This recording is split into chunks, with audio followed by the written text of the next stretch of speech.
السلام عليكم ورحمة الله. ازيكم حبايبي؟ عاملين ايه؟ يا رب تكونوا بخير. انا رانيا ودي قناتي. لو اول مرة تزوروني وتشوفوا فيديوهاتي ما تنسوش اللايك والاشتراك. ولو عجبكم الفيديو، عندنا هنا حلا الصيف، حاجة سهلة وسريعة ومفيش احلى من كده. دانة الفراولة في البيت بدون اي وصفات او اختراعات معقدة. عندي هنا باكت جيلي اي نوع انتي حباه تفضليه. عندي هنا تلت كوباية سكر، ده مستوى السكر المظبوط، لو بتحبي مسكر عن كده براحتك. عندي هنا 3 معالق نشا، وعندي كوبايتين لبن. الكوبايه بتاعتي دي او المعيار بتاعي ده معيار كوبايتين.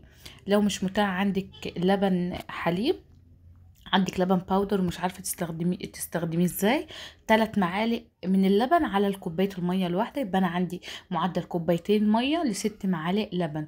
في ناس بتقول معلقتين بس انا بحب 3، يعني بيبقى مركز اكتر ويعني ودسم اكتر. بقلب كل ده على البارد من غير ما ارفعه على النار لحد ما الجيلي يدوب معايا تماما. والنشا دلوقتي اتداب تماما، هبدا ارفعه على النار وبالراحة خالص على نار متوسطة، مش نار واطية ولا نار عالية، علشان اضمن ان يتقل معايا بشويش من غير النشا بتاعتي ما تكون مكلكعة فيه. بقلب واحدة واحدة علشان ايدي فيه ما يلسعش او النشا تكون لسه موجودة. عندي هنا معلقة قشطة، ويا ريت تكون قشطة نوع نظيف وحاجة كويسة علشان هي المتحكمة في الطعم بتاعي. النشا بتعلي التست وبتخلي الطعم دسم جدا، وبتخليه شبيه جدا من اللي احنا بنجيبه من بره.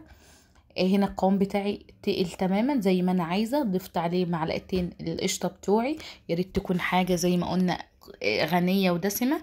هبدا اصبهم في الكاسات او الكوبايات او اطباق التقديم بتاعتي زي ما احنا عايزين. التقديم ده حاجه خاصه متاحه، اي شكل انتوا تحبوه ابدعوا زي ما بيقولوا. انا بس بحب اشارككم الوصفه وانتوا ما شاء الله ابدعوا بقى زي ما انتوا عايزين. هنا يعني القوام بتاعي في ناس هتشوفه خفيف، بس لا، هو ده القوام المظبوط وتقيل جدا كمان. لا، علشان انا مش حباه يجمد زي المهلبية، لا انا عايزاه برغم ان هو لما يجمد ويبرد يكون كريمي، ما يكونش متماسك، علشان احس بطعمه زي اللي بجيبه من بره.